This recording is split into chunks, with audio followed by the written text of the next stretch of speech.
교회는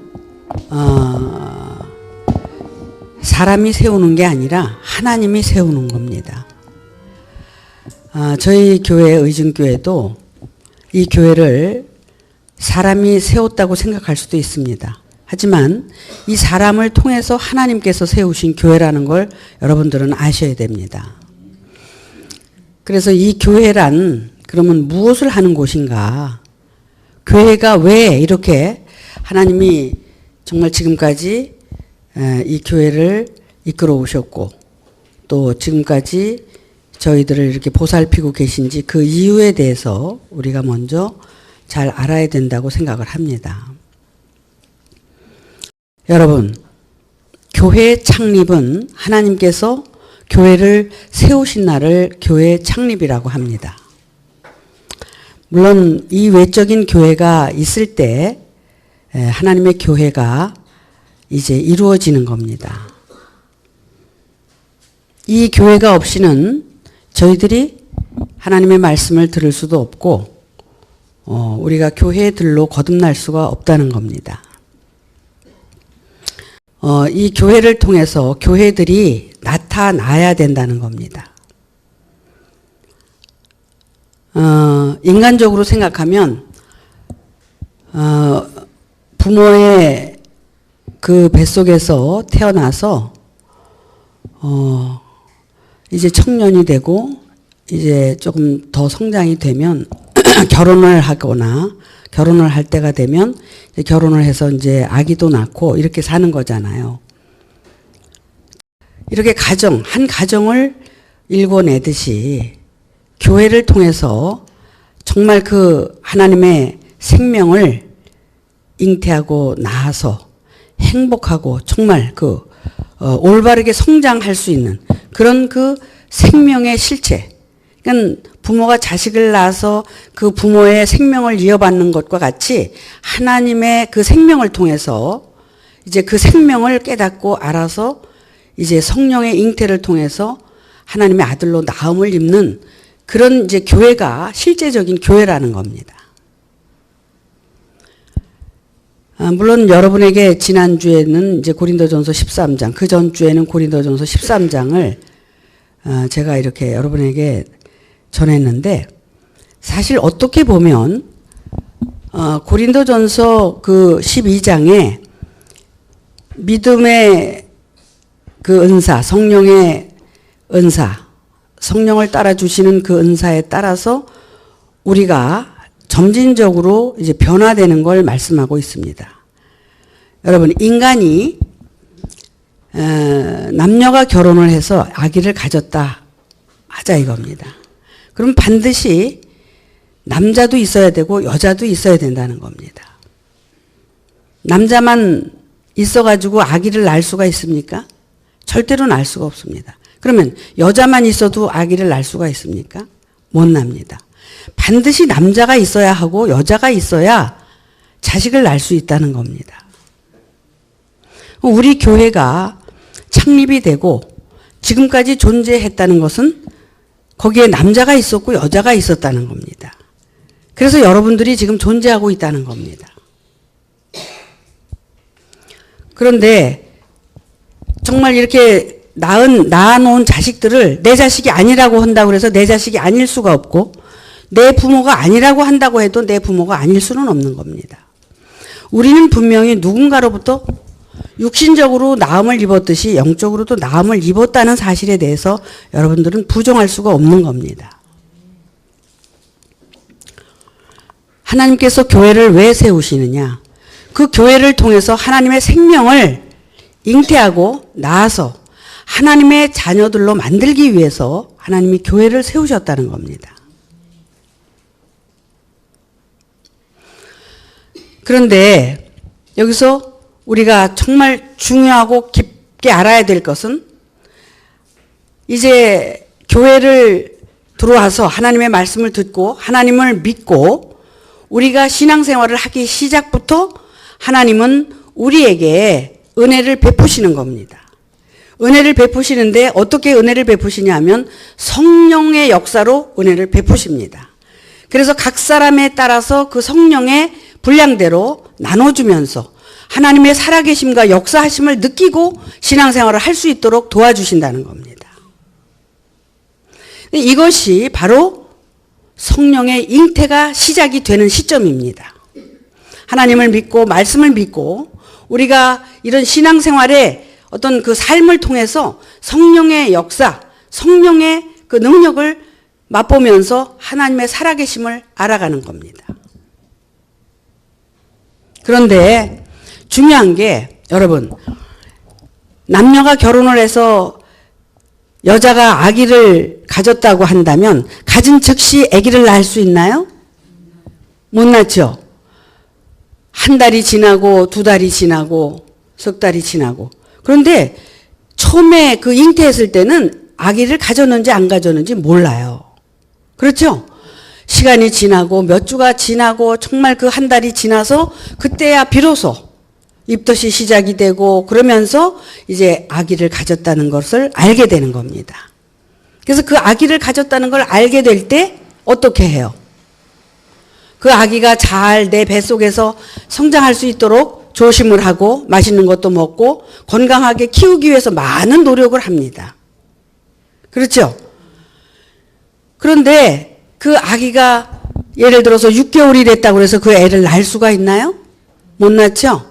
7개월이 지나야 됩니다. 8개월이 지나야 됩니다. 9개월이 지나고 만삭이 돼야 아기를 출산할 수가 있는 겁니다.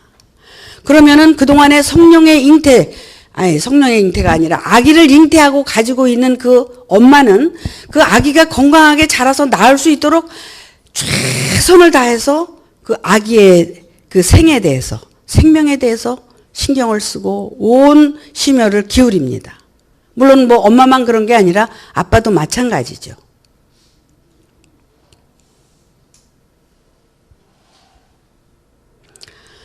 자, 이것은 인간의 어떤 그 모형과 그림자라는 겁니다.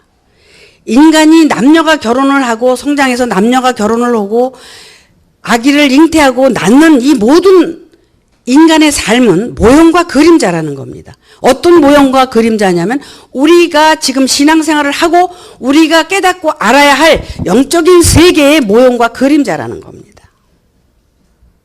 그래서 그 삶을 올바로 이해하고 깨닫고 그 이치를 안다면 하나님의 영적인 세계도 우리는 인내하면서 잉태하고 정말 아들을 낳을 수 있는 그러한 것들을 우리는 참고 견디고 갈 수가 있다는 겁니다.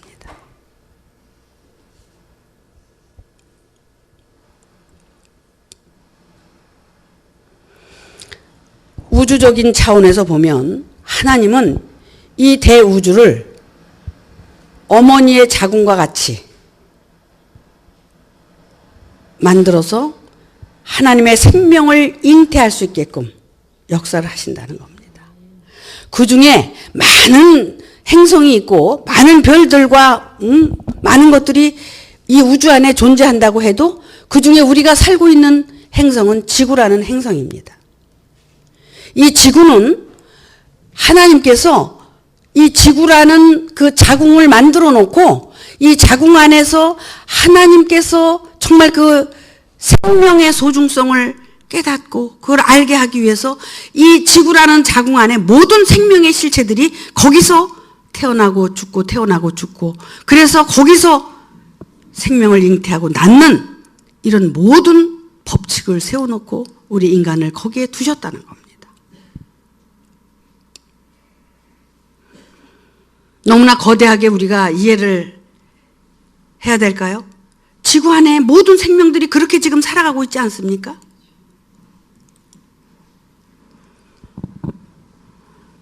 이 생명의 실상을 깨닫고 나서 보면 이 생명이 얼마나 소중하다는 것을 우리는 알게 됩니다. 인간의 생명이든 벌레의 생명이든 어떤 풀잎의 생명이든 너무나 소중해서 그 풀 한 포기 하나도 마음대로 뽑을 수 없는, 왜? 그들도 생명이 있으니까 아파하고 괴로워하고 그런 걸 이해하기 때문에 함부로 할 수 없는 것이 하나님의 생명을 깨닫고 나면 알게 된다는 겁니다.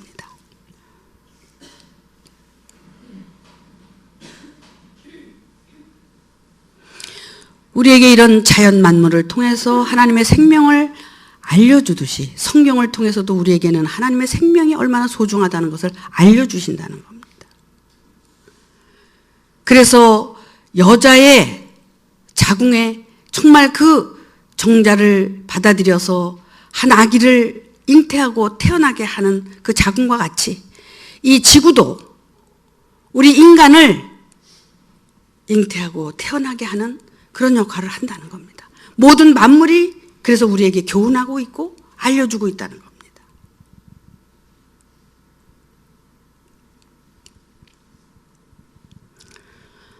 그런데 우리가 지금 여기 모여서 하나님의 말씀을 듣는 것은 바로 하나님의 말씀을 통해서 우리는 어떻게 잉태가 돼야 되고 어떻게 하나님의 아들로 나음을 입느냐, 그래서 교회 안에서 우리가 교회들이 돼야 되느냐, 이것에 대해서 집중을 해야 된다는 겁니다. 그런데 성경을 보면 마태도 누가도 요한도 그것에 대해서 아주 절묘하게 자기가 깨달은 대로 성경을 기록했습니다.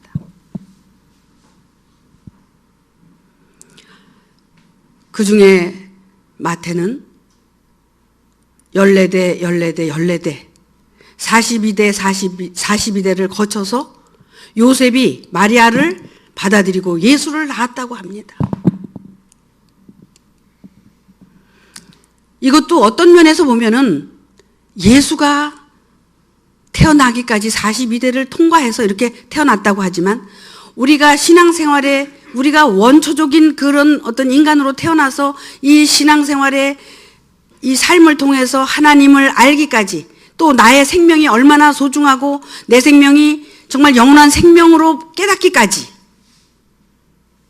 그런 42대를 거쳐야만 알 수 있게 된다는 겁니다. 그런데 마태는 마태복음 1장에서 그 계보를 쭉 얘기를 하고 뭐라고 그랬냐면 요셉이 마리아 데려오기를 두려워했는데 가브리엘 천사가 나타나서 요셉아 너 두려워 말라, 마리아를 데려오라고 했기 때문에 마리아를 데려와서 예수를 낳게 됐다는 겁니다. 결국은 요셉도, 물론 요셉은 경건한 자고 깨끗한 자라고 그랬어요. 그는 신앙의 정절을 지키고 오직 정말 하나님을 만나기 위한 그 마음으로 그는 왔던 겁니다. 그래서 정말 그 자기가 생각하고 자기가 알고 있었던 그런 하나님이 아닌 정말 성령을 내가 받아들이고 함께 하지 않으면 내가 하나님의 아들로 거듭날 수 없다는 것을 나중에서야 알게 된 겁니다. 결국 그래서 요셉이 성령의 도움을 받아서 예수로 거듭났다는 걸 얘기하고 있다는 겁니다. 이렇게 우리도 정말 몇십 년의 신앙생활 여러 가지를 통해서 우리는 어떻게, 사도 바울은 고린도전서 12장을 통해서 은사를 말하고 있고 정말 그 은사에 대해서 9가지 은사를 말하고 있고 10번째 사랑의 은사를 말한 것은 이것은 대단한 역사입니다. 사도 바울은 예수님 당시에 예수님을 만난 적도 없어요. 그죠? 예수님이 훨씬 죽고 난 그 후에 다메섹 도상에 예수를 믿는 자들을 때려잡으러 가던 도중에서 하나님의 음성을 우레와 같이 듣고 사울아 사울아 예수님의 음성을 들은 거예요. 그것은 결국은 말씀 속에서 깨닫게 되고 느꼈다는 겁니다. 그리고 자기의 그런 어떤 의식이 바뀌었다는 겁니다. 내가 지금까지 알고 믿었던 예수, 내가 지금까지 정말 달려왔던 그 예수는 이런 예수라고 그가 바르게 알기 시작을 했다는 겁니다.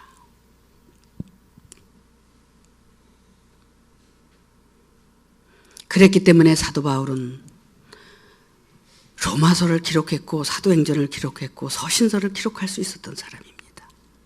근데 그가 이 고린도전서 12장에서 말씀하고 있는 이 성령을 따라 나타나는 은사, 이것은 뭘 얘기하고 있느냐면 성령으로 잉태된 첫째 딸과 둘째 딸과 셋째 딸, 넷째 딸, 아홉 딸까지 찾는데도 나는 아이를 낳을 수 없었다. 그렇기 때문에 나는 10달이 꽉 차지 않으면 하나님의 아들로 나는 나음을 받을 수 없다는 것을 깨닫게 된 것이 바로 고린도전서 12장을 통해서 13장에 모든 것을 어떻게 해요? 참으며 모든 것을 견디며 모든 것을 견디고 이기는 그러한 삶이 되지 않고는 사도 바울은 하나님의 아들로 나올 수가 없다는 것을 알게 된 겁니다. 그렇기 때문에 그가 만삭이 이제 된 거예요. 고린도 13장을 통해서 만삭이 된 거야. 10달이 차지 않으면 나을 수 없다는 것을 깨닫게 됐다는 겁니다. 성령을 따라서 믿음의 은사로부터 시작해서 방언의 은사, 예언의 은사, 병 고치는 은사, 지식의 은사, 지혜의 은사까지 가지고 있어도 하나님의 아들로 거듭날 수가 없었다는 것을 알게 됐다는 겁니다. 그래서 우리가 지금 이 교회 안에서 여러분들이 성령을 따라서 신앙생활을 할 수 있는 것은 내가 지금 한 달이 됐냐, 두 달이 됐냐, 석 달이 됐냐. 성령의 잉태를 지금 여러분들이 하고 있다는 겁니다. 근데 성령의 잉태를 하기 전에 내 존재가 성령의 잉태를 할 수 없는 존재였다는 것을 알고 다시 시작을 해야 된다는 겁니다. 그래야 하나님께서 여러분에게 성령의 잉태를 시작한다는 겁니다. 이미 성령의 잉태가 시작이 돼서 몇 개월이 된 사람도 있을 거고 아직 성령의 잉태를 못한 사람도 있을 거고 만삭이 돼서 지금 내일 모레 날려고 하는 사람도 있을 거고 여러분들은 다 자기의 믿음의 분량에 따라서 여러분의 상태는 다르다는 겁니다.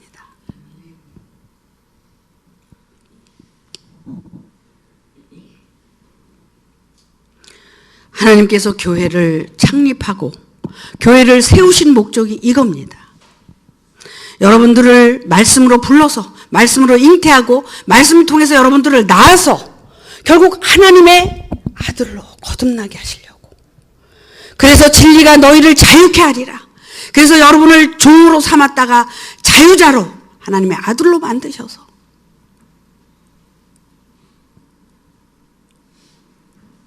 여러분을 통해서 하나님을 알리고 싶어서 여러분을 부르신 거라는 겁니다. 여러분을 부르신 이유는 여러분을 불러서 여러분의 욕심을 채우고 여러분의 만족을 채우려고 하는 게 아니라 하나님의 뜻을 이루고 하나님께서 당신의 뜻을 여러분을 통해서 이루기 위해서. 그래서 하나님은 살아계시고 여러분을 정말 창조하기를 지금도 바라고 계시다는 하나님의 뜻을 알게 하기 위해서 여러분을 부르신 겁니다.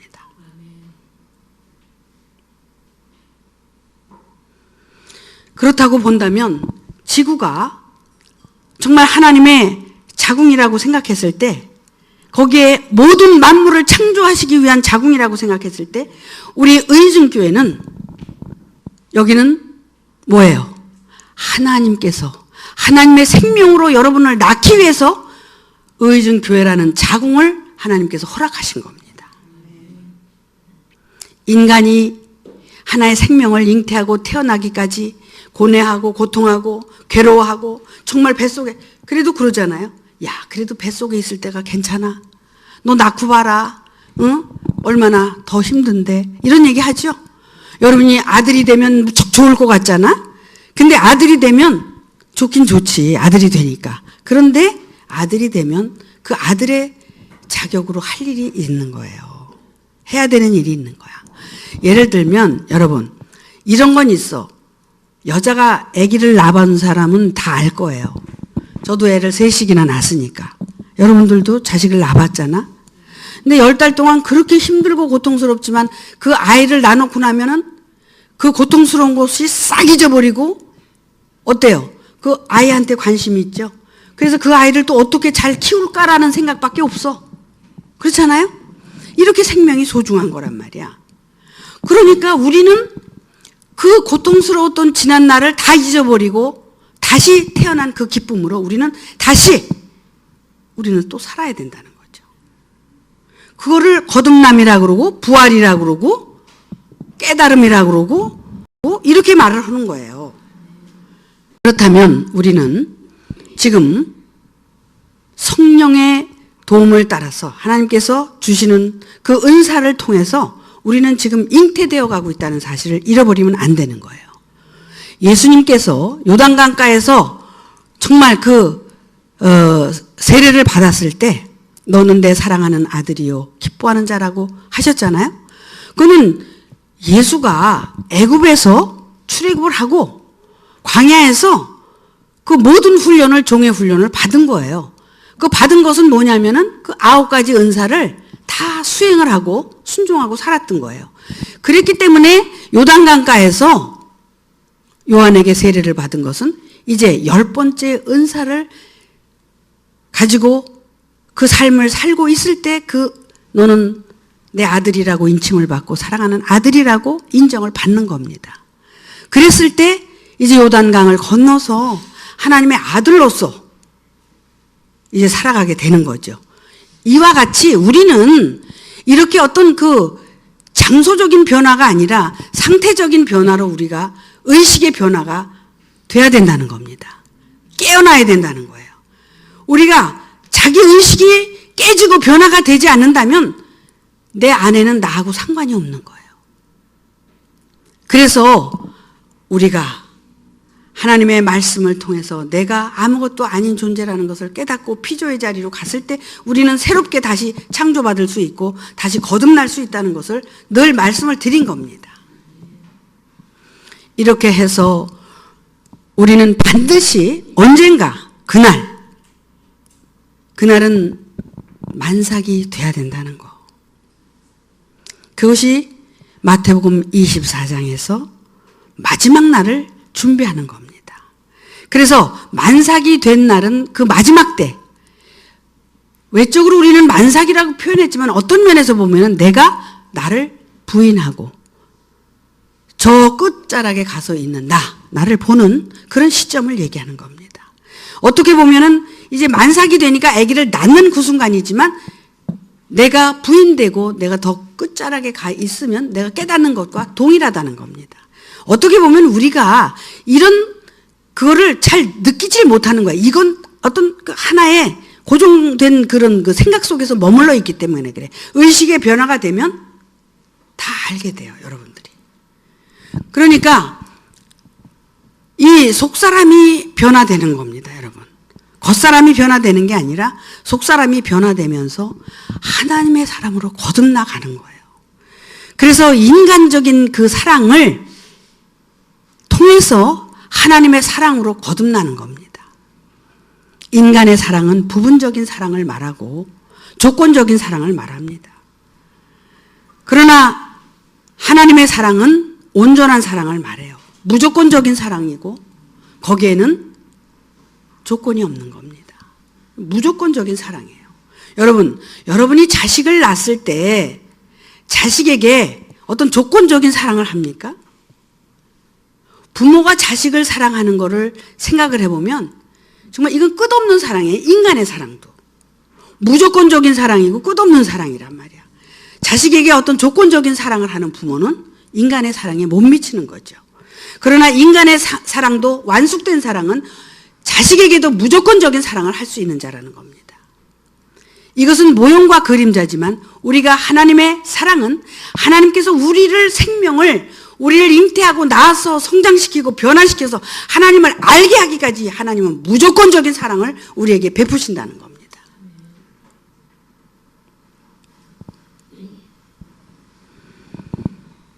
여러분, 우리가 왜 고통하고 정말 행복하게 인간적으로도 못 사느냐 하면 인간의 사랑도 깨닫지 못하고 살기 때문에 그래요. 남녀가 만나서 정말 그 사랑을 할 수 있는 사람은 그 자격이 있을 때 그걸 할 수 있는 겁니다. 인간의 사랑이 뭔지를 몰라. 그냥 남자니까, 여자니까 그냥 만나서 결혼해갖고 어쩌다 자식도 낳았어. 이러니까 어떻게 자식 사랑을 할 수가 있어? 남녀가 사랑을 올바르게 할 수 없는 사람이 만나서 어떻게 자식을 낳아서 그 자식을 올바르게 사랑할 수가 있느냐 이거야. 우리는 이거에 대해서 한번 생각해 봐야 됩니다. 인간은 미완성이라고 그랬습니다. 온전한 사랑을 이루기가 얼마나 힘든지 아십니까? 그런데 진정으로 내가 생각을 해보면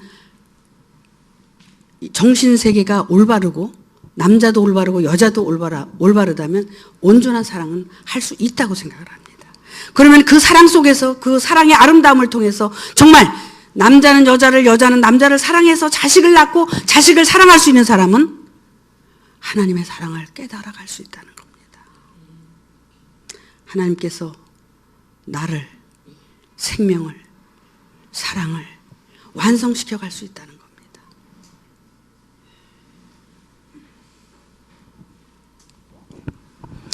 거기에는 얼마나 그 인간의 아름다움이 있겠습니까? 남녀가 아름답게 사랑을 한다면 정말 아름다울 거라고 생각을 해요. 거기서 자식이 나온다면 그 자식을 키우는 그 아름다움이야말로 얼마나 아름답겠냐 말이야. 천국이 어디 가야 천국이 이루어지는 게 아니라 거기에서 천국이 이루어지는 거야. 그 삶 자체가 천국이 되는 거지.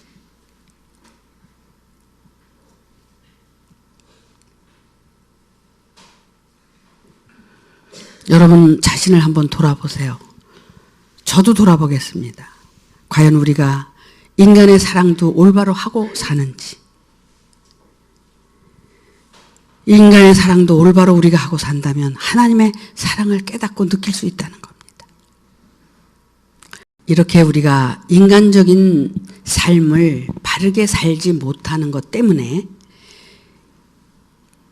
거기에 행복이 없고, 거기에 행복이 없으니까 하나님의 그 생명도 깨닫지 못하니까 하나님과의 나와의 관계도 이해할 수 없는, 그래서 무지할 수밖에 없는, 그렇게 살 수밖에 없는 존재가 돼버린다는 거예요. 그런데 우리가 그런 그 인간의 사랑을 깨달아갈 때 진정으로 하나님께서 나를 보내주심, 또 살아계심, 지금도 사랑하고 계심, 이런 것들을 느끼게 되면 마음이 어때요? 부요하고 충만하고 기뻐진다는 겁니다. 그랬을 때 그 하나님의 사랑을 통해서 또 인간의 사랑으로 이렇게 화해지고 그렇게 될 수 있는 게 아닌가 이런 생각을 합니다. 여러분, 어쨌든 하나님은 살아계셨고 또 산자의 하나님이라고 그러셨고 그 하나님은 우리에게 어떤 방법을 통해서든지 하나님의 살아계심을 알리는 겁니다. 그래서 이 교회는 하나님을 알리는 곳이에요. 자, 이 교회를 하나님이 세우셨는데 교회를 하나님이 세우시고 누구를 또 세우셨어요? 하나님의 말씀을 전하는 사람을 세우신 거예요. 제사장으로.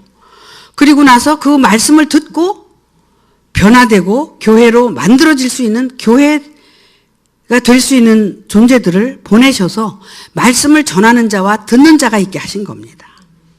그래서 말씀을 전하는 자와 듣는 자가 정말 일심으로 하나가 돼서 이 목적과 그 이유에 대해서 우리가 분명히 알게 된다면 우리는 이 신앙생활을 통해서 성령의 잉태가 시작이 되고 그 성령의 잉태가 시작이 된 것으로부터 자기가 하나님의 뜻대로 살아가는, 성령의 뜻대로 살아가는, 내 뜻대로 살아가면 안 돼. 그러면 성령이 여러분하고 함께 하실 수가 없어. 그런데 내 뜻을 부인하고 성령의 뜻에 따라서 내가 살려고 할 때 하나님은 계속 여러분에게 은혜를 베푸시고 성령에 따라서 변화를 주신다는 겁니다. 그래서 어디까지 어떤 변화를 주시느냐 하면 믿음으로부터 시작을 해서 믿음의 완성에 이르게 하는, 그래서 하나님의 은사를 따라서 지식의 은사, 지혜의 은사, 사랑의 은사로 여러분들을 거듭나게 하신다는 겁니다. 그래서 여러분들이 정말 10달이 차서 만삭이 됐을 때는 그때는 어떻게 돼요? 그때는 믿음, 소망, 사랑은 항상 있을진데 믿음과 소망은 어떻게 해요? 없어지고, 어린아이의 때는 다 버리고 이제는 장성한 자가 돼서 사랑만 있다는 겁니다. 그러면은 우리가 애굽의 신앙생활, 광야의 신앙생활은 다 버리고 이제는 가나안 땅에 들어가서 정말 하나님의 생명으로 이 생명의 소중함을 가지고 여러분들은 하나님께 영광을 돌리는 삶을 살게 되는 겁니다. 이것이 하나님께서 여러분에게 약속하신 약속인 거예요. 성경 66권을 통해서 여러분에게 약속하고 지금도 기다리고 계신 것은 그 약속이 여러분 개개인에게 성취되는 그날을 기다리고 계시다는 겁니다. 여러분, 그래서 여러분들의 삶이 오늘이 소중하다는 겁니다. 어제까지의 일은 우리에게 준비하는 과정에 불과하고 오늘이 중요한 거예요. 오늘 잘 살면 내일이 준비되는 거니까. 그래서 현재, 오늘 내가 잘 살아야 된다는 겁니다. 여러분들이 의증에 오신 목적은 하나님께서 이 의증이라는 하나님의 정말 그 말씀의 자궁 속에 여러분들을 있게 해서 잉태하게 해서 언젠가는 여러분을 하나님의 아들로 완성시키고 정말 여러분에게 이 복음을 깨닫게 해서 하나님께 영광을 돌리는 그런 존재들이 되게 하시려고 부르셨다는 사실입니다. 여러분, 시편 133편을 보니까 이런 말씀이 있어요. 형제가 연합하여 동거함이 어찌 그리 선하고 아름다운고. 지금까지는 우리가 부족하고 그래서 서로 헐뜯고 정말 서로 괴롭히고 이렇게 살았지만 이제는 우리는 서로 연합하고 동거하고 사랑하고 그래서 정말 그 열매가 아름답게 맺어질 수 있는 여러분이 되셔야 됩니다. 근데 요즘 제가 이렇게 보니까 여러분들이 이제는 조금씩 변해가는 모습을 볼 수가 있어요. 아, 정말 남을 지적하고 뭐하고 했던 이런 것들이 조금씩 사라지면서 서로 이해하는 또 사랑하는 그런 마음으로 변화되는 모습을 볼 수가 있습니다. 너무나 감사한 일입니다. 그래서 형제가 연합하고 동거함이 어찌 그리 선하고 아름다운고. 그것이 그 안에서 뭐예요? 여기 말씀에 보면은 그런 말씀이 있습니다. 머리에 있는 보배로운 기름이 수염, 곧 아론의 수염에 흘러서 그 옷깃까지 내림같고 힐몬의 이슬이 시온의 산들에 내림같도다. 거기서 여호와께서 복을 명하셨나니 곧 영생이로다. 여러분, 여러분들의 생명이 영원한 생명이라는 것을 깨닫기까지. 그래서 여러분들은 내일 죽어도 이 몸이 죽는 거지 여러분의 영혼은 살아서 영원한 거라는 것을 여러분들이 깨닫고 우리는 준비해야 된다는 겁니다. 이것이 영생이라는 겁니다. 이것이 뭐예요? 여기서 말씀을 듣고 여러분들이 여러분의 존재가 단회적인 존재가 아니라 영원한 존재라는 것. 혼도 여러분이 이 육이 죽으면 혼이 떠나가는 거지 혼은 죽는 게 아니야. 그 혼이 거듭나서 영원한 존재로 변하는 거예요. 그래서 죽음 후의 세계도 이렇게 육신의 세계가 질이 틀린 것처럼 죽음 후의 세계도 이 단계가 있는 거야. 응? 그래서 정말 내가 귀신의 존재냐, 혼이 정말 거듭나서 거룩한 존재냐, 이것에 의해서 여러분들은 하나님으로부터 지배를 받고 준비하는 겁니다. 그래서 내가 다시 육으로 올 거냐, 내가 육으로 다시 오지 않을 거냐, 영원한 존재로 하나님의 세계에서 내가 살아갈 거냐. 궁극적인 목적은 우린 영원한 세계로 들어가는 거예요. 거기가 하나님께서 우리를 부르시는 곳이기 때문에. 그래서 하나님은 우리를 영원한 생명으로 함께 살기를 원하고 계신 겁니다. 우리의 생명은 너무나 소중하고 귀중한 겁니다. 이 육신이 있는 동안에 우리의 혼을 담은 그릇이, 이 그릇 안에서 우리는 그 혼이 정말 거듭나고 변화돼서 하나님을 향해서 갈 수 있는, 이 육신의 몸을 욕심을 위해서 사는 게 아니라 그 하나님께서 우리에게 베푸신 그 사랑, 영원한 생명을 깨닫기 위해서 그 혼은 살아야 된다는 겁니다. 그래야지 거기에서 정말 그 생명의 실상에 대한 아름다움을 우리가 깨닫고 충만하고 거기서 기쁨을 누리고 살아가는 그러한 삶이 진정한 인간의 행복이라는 것을 여러분에게 알려드립니다. 그렇게 사시겠습니까? 그것을 원하십니까? 그렇게 사시길 바랍니다. 그래서 바로 여러분들이 그렇게 하나님의 아들들로 거듭나서 여러분들이 정말 자유로운 몸, 진리가 너희를 자유케 하는 그러한 사람들이 돼서 정말 영원한 생명으로 거듭나기를 바라는 마음, 간절한 제 마음이라는 것을 전해드립니다. 그래서 진정한 이렇게 이 삶을 우리가 목표가 같고 목표가 하나라면 그 목표가 같은 사람들끼리 어떻게 살아요? 그것을 위해서 우리가 왜 서로 미워하고 자기에게 그 잘못된 것을 하나님이 싫어하는 삶을 살겠습니까? 형제가 연합하고 정말 동거해서 선하고 아름다운 삶을 살아갈 때 하나님이 기뻐하시는 겁니다. 그 속에 계속 하나님은 역사하시는 겁니다. 믿으십니까? 여러분들의 삶이 이렇게 날마다 변화되기를 바라는 마음입니다. 여러분, 우리가 말씀하지만 이 말씀은 어떤 거냐면 제사장은 말씀을 전할 때 율법도 가지고 있고 은혜와 진리도 가지고 있는 겁니다. 근데 율법을 먹을 사람은 율법을 먹는 거고 진리를 먹을 사람은 진리를 먹는 겁니다. 그래서 우리의 속사람이 거듭난 거에 따라서 그 말씀을 양식을 먹고 여러분들이 그 삶에 충실하고 순종할 때 여러분들의 삶이 마음의 그 변화가 일어나는 데 따라서 여러분들의 삶이 변화되는 겁니다. 아무리 삶이 변화되고 싶어도 여러분의 마음이 변화되지 않으면 그 삶은 절대로 변화가 안 됩니다. 그래서 교회들을 낳는, 그래서 우리가 정말 여자가 아기를 잉태해가지고 만삭이 돼서 아기를 낳을 수 있는 것처럼 이 교회라는 자궁 속에, 하나님의 자궁 속에, 말씀의 자궁 속에서 여러분들이 잉태하고 낳는 그런 낳음을 받는 여러분들이 되시기를 주님의 이름으로 축하를 드립니다. 그래서 우리가 오늘 이 시점에서 보면, 어떻게 보면 이미 잉태가 돼서 만삭이 돼서 이제 그 아들로 낳음을 입을 자들도 있고, 내가 정말 아직 6개월이 돼서 엘리사벳과 같이 6개월이 됐어. 그러니까 마리아가 찾아가서 어떻게 했어요?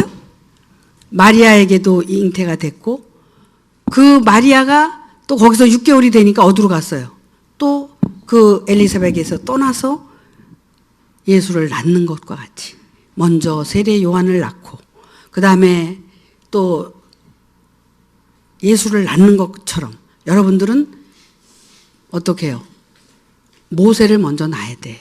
그 다음에 요한을 낳고 그 다음에 이제 마리아를 통해서 이제 준비가 된 자에게 예수를 낳을 수 있는 것과 같이 이렇게 우리는 정말 하나님께서 성령을 통해서 하나님의 아들로 거듭날 수 있는 길을 여러 가지 방편으로 이제 기록을 해놓고 여러분들을 낳기를 원하고 계시는 겁니다. 그러니까 오늘날 내가 너를 낳았도다. 시편 2편에 보면 이런 말씀이 있습니다. 오늘날 내가 너를 낳았도다. 이것은 누가 안다고 그랬어요? 아들도 모르고 천사도 모르고 누구만 안다고? 하나님 아버지만 아신다고 그랬어요. 그러면 누구만 알아요? 나와 아버지만 아시는 거예요. 자기 안에 하나님의 아들로 잉태된 자는 자기가 알게 돼 있는 겁니다. 왜? 때가 10달 동안 만삭을 했었던 때가 있었으니까. 분명히 하나님의 아들로 낳음을 입는 그 때가 있다는 것을 자기는 안다는 겁니다. 이거는 누가 알려주는 게 아니라 자기 속에서 자기가 아는 거예요. 그러니까 여러분들은 그날을 고대하고 또 그날이 속히 오기를 바라는 마음에서 오늘 말씀을 모두 마치겠습니다.